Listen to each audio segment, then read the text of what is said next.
We have breaking news right off the top here tonight. A Beaumont child confirmed missing from one of the many camps washed away by floodwaters. Mary Grace Baker, one of 23 young girls missing from Camp Mystic. Beaumont City Councilman Cory Crenshaw posting that all the girls are second graders. He's asking everyone to stop and pray for them. Right now, the death toll at least 13. Hundreds are still unaccounted for. That impact felt hundreds of miles away here in Southeast Texas. KFDM's Taylor Justice joins us live in studio with more details tonight. Taylor. Kimberly, Aaron, the Southeast Texas connection to the devastating flooding. These four staying in a home in Hunt for the July 4th weekend when floodwaters poured in. The mother of Joyce Badon made a post to Facebook. She says at 4 this morning, floodwaters came through and washed their cars away. The water rising so quickly that the teens could not get into the attic. Aidan Heartfield called his dad as it happened. She said, then Aidan and 2 others were washed away by debris. Joyce was the last person that Heartfield spoke with before the phone went dead. Joyce's family now heading to Hunt. In her words, we are going to believe that we will pick up my daughter and her friends alive in Hunt, Texas today. KFDM received a call from a friend of Aidan Heartfield earlier this afternoon. John Ferretti tells us he goes to school with him at Trinity University in San Antonio.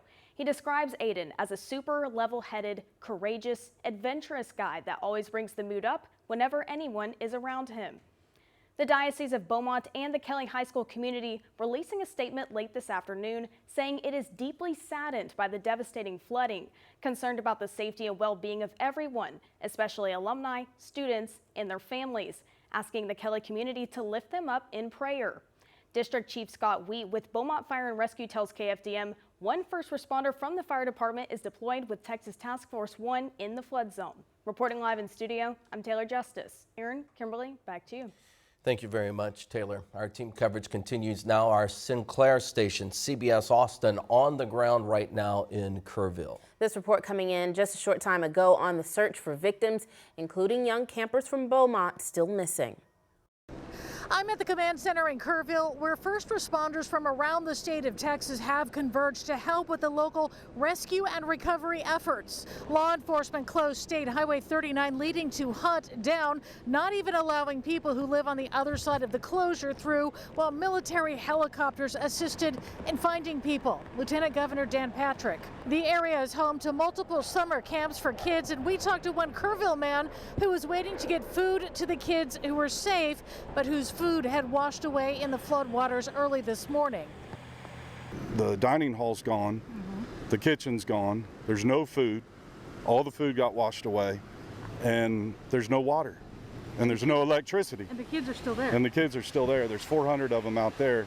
Meantime, Kerr County Judge Rob Kelly came under fire during a press conference after he refused to release preliminary numbers of people missing or dead in the floodwaters. It's evacuated yesterday. Texas Department of Emergency Management put out an all-call and said there's going to be a problem. We knew there was going to be a problem. Why weren't these camps evacuated? I can't answer that. I don't know. Well, you're the judge. I mean, you're the top official here in this county. Why can't you answer that? There are kids missing. These camps were in harm's way. We knew this flood was coming. We didn't know this flood was coming.